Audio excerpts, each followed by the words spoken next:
precisamente que eu canto, que está no disco, no segundo disco, en Coxea Estofado, é unha canción que eu non fixen a letra precisamente ensinaron as vellas e os vellos do país que foron os que a mí me enseñaron a cantar, porque eu son cantareira e, bueno, veño, xa vos digo, dunha cidade onde cando dis que és cantareira dincha, tocas a pandereta.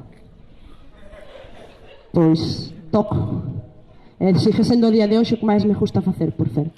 Entón, para todas as persoas que tocan a pandeireta, a gaita, bailan, cantan, en xeral, para todos os que non tedes problema con ser de onde sodes e os que o tedes, de verdad, aconsello vos que non o teñades, pois esta canción que chama Canto aquí, canto na Habana.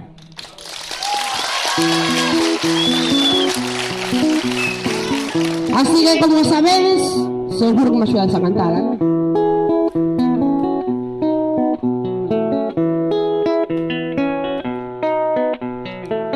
Canto aquí, canto na Habana, canto aquí, canto na Habana. E é como canto tamén, e canto onde me peta. Se por cantar me pajaran, había de cantar ben. Isto vai para o equipo de normalización. Pero como non me pajan, canto mal e fajo ben. É como di, canto aquí, canto na Habana, canto onde me peta. Canto aquí, canto na Habana, canto onde me peta. Canto aquí, canto na Habana, canto onde me peta. Canto aquí, canto na Habana, canto onde me peta.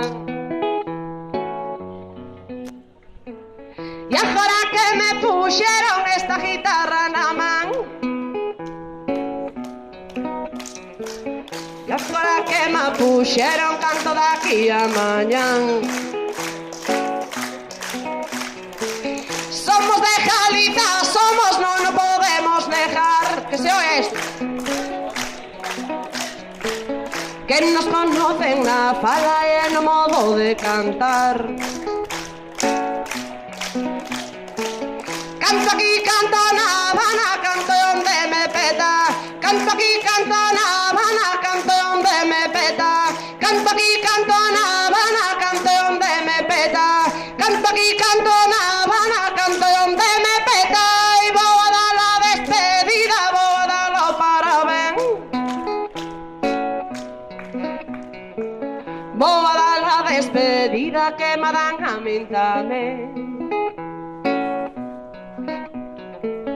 Canto aquí, canto na Habana, canto onde me peta. Canto aquí, canto na Habana, canto onde me peta. Canto aquí, canto na Habana, canto onde me peta. Canto aquí, canto na Habana.